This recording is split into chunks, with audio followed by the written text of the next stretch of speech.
Les FARDC très déterminés de récupérer le territoire na Union occupé na Badongolomisu avec une force de frappe Baïmampinga au Congo démocratique Baniataki na province Nord Kivu na ba ligne de défense dans la zone de défense au Union M23 basé bongo positionné et une action qui a touché les mouvements du 23 mars. Le M23 en débandade na ninga ko sabanate alors qu'il y a eu juste Rasso Mongo. Merci beaucoup. On a vu de partout. On a tous les Sengo. Il y a vous allez bongo et belé. Pour la appel patriotique à mon konzi à Mboka. Il y a un renseignement général pour la bouter d'ailleurs Badongolo Miso et touché déjà Batoué belé. Après la réaction, il y a maintenant l'ensemble pour la République parti à Moïse Katumbu qui aussi emboîte les pas, qui s'est dit prêt à cause de m'appelle à mon konzi à Mboka. Juste pour la Kimia et Zala. Parmi ma points, tu remets à mon colomalelo, tu remets santé, tu remets à les cas actualité au Tali Bongo. Mon honorable député, il y a l'Assemblée nationale Nabiso. Il s'agit de Daniel Safou. Après, il y a un plateau, mon colomalobi. Procureur général prêt, il y a cour de cassation à introduire un réquisitoire dans l'Assemblée nationale. Bapé Saye, Bayo Kaye, Nanou Paske, à Fingaki. Et initiative wana baye Assemblée nationale pe batelemelaki yango avant tokota na invité na biso beta masolo mo kolmalelo pour un reportage oyo ya Assemblée nationale pe wa piment na Christophe Mboso Kodia alobeli makabaneli mbao pa mateki par rapport à insulte ben journalier alobaki pas citoyen moko oyo s'occuper entre guillemets à tout monde qui est ya zako mais biso imboka tout monde oya za kofinga et l'Assemblée nationale et réception qui bongo réquisitoire il y a cour de cassation il y a cour de cassation tout le monde a appelé réaction il y a mon amboka Jean Baudemayo qui est aussi l'un des députés qui a condamné le comportement il y a ça les litopé le lingue il y a Daniel Safou toi on est c'est tout juste après. Honorables députés, chers collègues, nous avons réceptionné le réquisitoire du procureur général près la Cour de cassation. Un réquisitoire dressé contre notre collègue Ntsafou Daniel. Honorable Ntsafou Daniel, les dispositions du règlement intérieur dans les cas d'espèce responsabilisent le bureau. Vous avez l'article, je crois, 102, alinéa 2 de notre règlement intérieur. Il s'agit d'une demande d'autorisation d'instruction et non de levée des immunités. C'est l'instruction que le procureur a demandé. Voilà. Je suis pas seul sur ces plateaux, je suis avec l'un des habitués, moto. Ouais, mais ça n'a pas le cas, à qui j'ai dit bonjour, paix, bonne santé, mon amour. Mbote nécocrution, santé, Zali, Touma. Voilà, il FARDC va frapper, encore il va me dire, Tobundaka, au bout de Tchaki, Tobundaka. Alors, va frapper. Action on a ba Mampinga au Congo démocratique au était en débandade ba M23 et ça yo ndenge nini attaquer congolais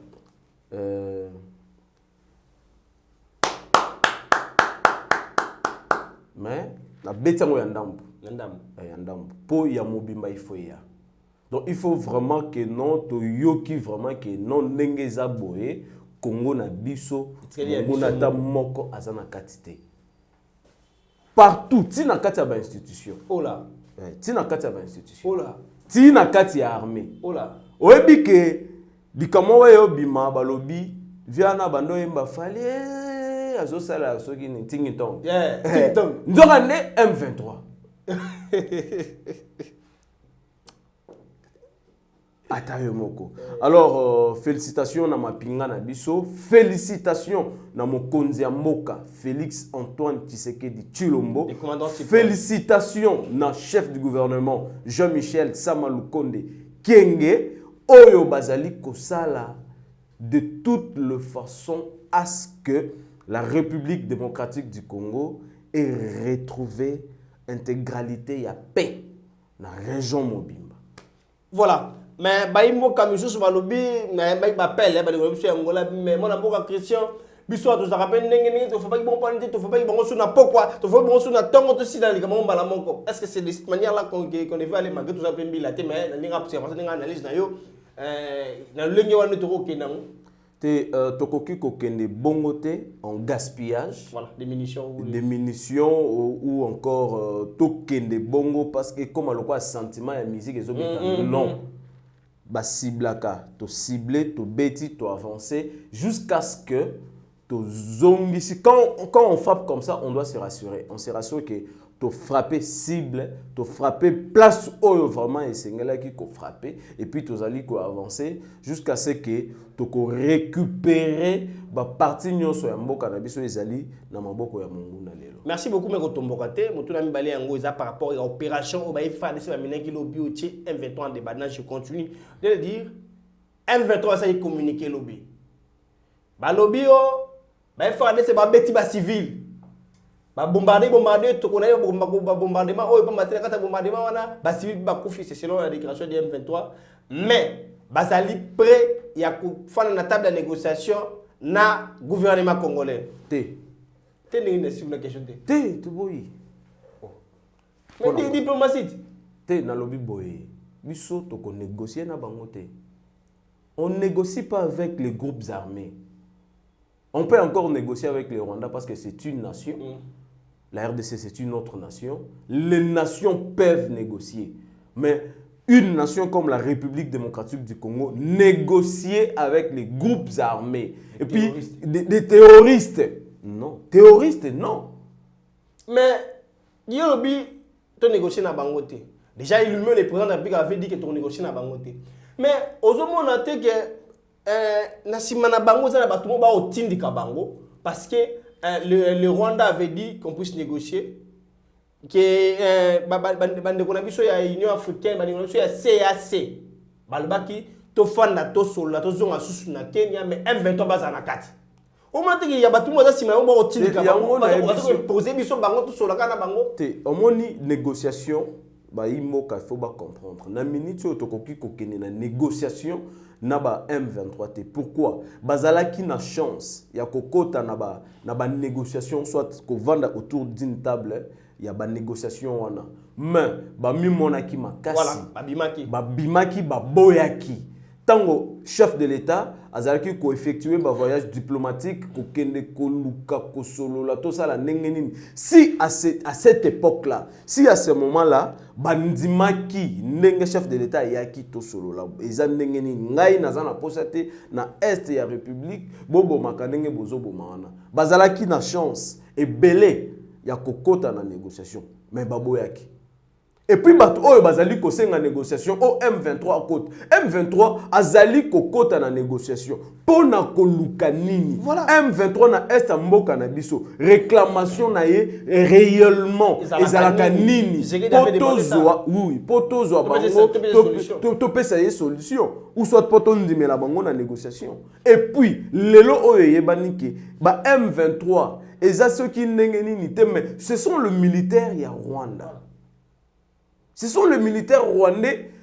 Bazana mandu qui était M23 oye moko akenda kosoma non ezali Rwanda muto asomeli bango azui apesi bango. Alors on va négocier. De quoi on va-t-il négocier aujourd'hui? Ou de quoi on va-t-il continuer de négocier avec ngai proposition na ngeza ceux qui ba négociation o esalema kobanda parce que kobanda na ebisibino kobanda ba 2021 ti lelo il y a eu des négociations des accords ainsi de suite. Yangonga na sengi to kata biloko wana nyonso to longola biloko wana nyonso lelo ekomi makambo bombardement et tout ngana ebisa kibino na ebisa kibino ok tango bazwaka ba décision ya ke to kende ko somba peut-être minduki eya ou soit mutumo boya ndimi ko tekela République démocratique du Congo minduki ou soit ko pesa biso ba avion de chasse to koki koloba yango boyete po bazape fort. Bakolo ngape bino bo uti ko sala négociation bo betia on a TV ou soit ko négocier que ko ba pesa bino bibundeli tango bino bozolonga bango ba kekuna ba proposer peut-être montant moko élevé ou soit ba proposer eloko moko boye non po ba tekela bino te. Moi, je suis un collègue. Et puis, quand on a bango, bato ba otindika bango, to bo so la M23 zala. So na yango, to suka na yango zarani ni bon, ça va, so qui fallait dire soit Kazaki, Ajida, na M23 comme Ajida A. Comment tu dois dire que zoba zoba? Mon frère. Pour voir tika bandu gite. Yango. Basaka na bandu gina wali, ba rester bango suna kata ramé. Te biso to négocier te. So qui balingi négociation, ba banda nanu na kozonga na ne pa na bango. Très bien. Bozongi na bozongi botiki Congo vide après boyer. Lokola peut-être ba investisseur ndenge c'est aussi une négociation. Oui ndenge ba investisseur bayaka toye na ministère oyo etalaka makambo wana toye awa tolingi boye to banda kosala boye bino bozalaka na ba matière première te mais botie ba usine ya raffinerie po bo raffiner biloko utaka wapi utapa na biso. Merci beaucoup. Mais moi, je suis un collègue. Il y a aussi un point qui me fait mal à la tête. Quand il y avait un type puissant dans le monde, secrétaire général des Nations Unies, et une dame puissante aussi, représentante de Bidou Keïta, Vanta qui m'indu qui n'a pas père. Quand il boit Kabaka, c'est moi qui m'en croit. Mais nous avons sophistiqué. Bazala qui n'est côté papa. Voyez-vous pas que ça mon frère, ngana ebisaka bino boye. Batouana il tire des avantages na biloko wana. Ce sont les actionnaires, il y a troupes armées, actionnaires, il y a terroristes wana. Ba wonne ba salaka de sorte que ba soutenir Rwanda parce que akobi maté. Et ça, le rôle vol intelligente, ceux qui volent intelligent, on a baloba. Bango bazobi mate, koto bazobi makaka batumalamu, bangonde bayaka awa Monisco, ONI et consort, et ceux qui Union américaine, ceux qui africaine, ceux qui n'engeni ni wana ba biloko ane belé. Mena simana yango, po bisoto mona bango mabete, bango bazali une autre main. Bango bazana ba trois mains. Bisoto zomona deux mains na bango boye, bien sainte. Mais troisième main na bango eza sima ezali ko soutenir Rwanda et puis Rwanda na tour na ye azo tirer ba intérêt na ye pe a soutenir ba groupe terroriste. Et puis biso to soka et puis yoka motema makasi bazala kanango bazo lobanini ba déclarer M23 groupe terroriste. Pour biso to mona vraiment que non ba côté libiso vraiment batala na niveau oyo bateli M23 mais bangonde bazali ko soutenir na CC.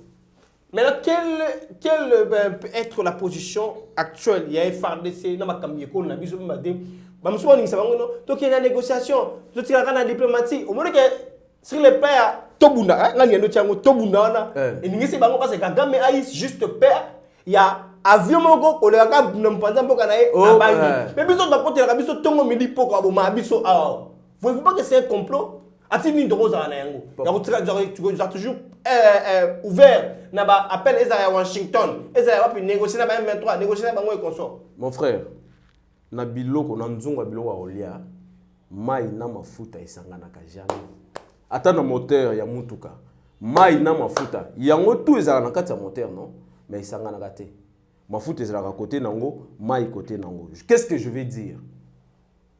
Armée makambo négociation est à libinoté. Ça c'est important. Oui, makambo négociation vraiment est à libinoté. Oya bino musala ezali kobundela be mboka. Continuez kobunda. Bati ya veste ba négociation. Bato ba veste ceux qui ba Gilondo, ceux qui ba Chérubin Okende, ceux qui ba nani. Oya azala na nini on comment les choses à nini. Oya na affaires étrangères. Christophe Lutundula akende ceux qui négociation, ceux qui nini, ceux qui ba komona mais oya bino bango baza lokola mai bino bozali mafuta na kata monter na kata monter Congo Congo mais monter mutu ke fait tambola mutu ke zo tambola côté kuna mai ezo sala musala nango moto ezala te musala na ezanini batindela bino mbongo ya kolia batindela bino mbongo ya kosomba de manduki et consort bino mafuta bo travail kaka de sorte que moteur est chauffé te pièce na kati ya moteur est suizé te donc bo protéger car pour etambola kaka Voilà, par rapport à l'actualité, appel le patriotique à Mokonzi Mboka, il y a une internationale pour nous faire FARDC au bouté d'ailleurs, déjà, namoni ensemble à boiter les pas, mais PPRD à l'objet de Italie était pas mission, pas mission, pas Jimmy Tenge pour être bon pour le temps élection na élection. Analyse par rapport à Titi de la politique congolais, qui est pas politicien congolais, par rapport aux enjeux de l'air et ça bon, on moni ensemble, ils allaient encore tarder, base ou position et bien. Pambate, ils sont en train de se rendre un très mauvais service eux-mêmes parce que l'élo ezoye banate bazali na position ni bozali wapi politique ni bozali kosala. Mais pour un message au bapesi, félicitations, vous comprenez quand même que non, likambo ya moka pe l'élo eloko ya kobundisa ezate. Pour bitumba soki eza na moka élection wana bino bozoluka et que ça maté. Alors l'élo, tout ce qu'on a à faire c'est de chercher à ce que kimia ekota na kati ya moka na biso. Et puis ngai na koki ko proposer omoni ba biloko ya be oh non mutu abotami awa aza d'office congolais tout ça biloko wana fait longona. Soki aux américains au boti mwana na yo na sol ya Congo. Mwana na yo akoma na 18 ans ye moko asenga nationalité congolaise. Que non tango abotami mbala moko akomi congolais, yango moni type wana atwitaki oh non, bato wana bazali ko défendre batuti o bazali ba congolais. Pourtant batuti bazali ba congolais te. Bazali ba rwandais. Ah, vous allez comprendre. Alors, ensemble pour la République, particulièrement président Moïse Katumbi kolanda bato mususu oyo bazali tout autour na yo bazoko sa. Pourquoi on a kamita tout? Na ebitenga na tangité azamo ko. So na bandi kotanga ba kombo tokosi sa émission non? Parce que baza ebele non, to bando tanga ba kombo. Mais yemoko azayemoko te parce que lisapimoko ekoki ko sokola longité, oui. Alors, ke bana bato mususu bazali pembeni mupanzi na yo bazali kokosa yo. Bazali intelligent, mais seulement bazali kokotisa haine. Oyo yo zalaka nango te bazali kobungisa yo yebela. Merci beaucoup. Voilà message ya wana Justin Colin na président Moïse Katumbi en tant que congolais a pesi makanisi na ye to comme presque na suka. Maintenant ce qui image moko na début au Assemblée nationale et le makabo réquisitoire il y a procureur général près à cour de cassation par rapport au comportement il y a mon mboka Daniel Safou. J'ai pas voulu parler de lui hier en citant son nom mais j'avais parlé de ce qu'il a fait. Tant que mon image wana ya mafinga o ya fingi wana ça qui on ndengeni na sekaki honorable te na sekaki omoni les Congolais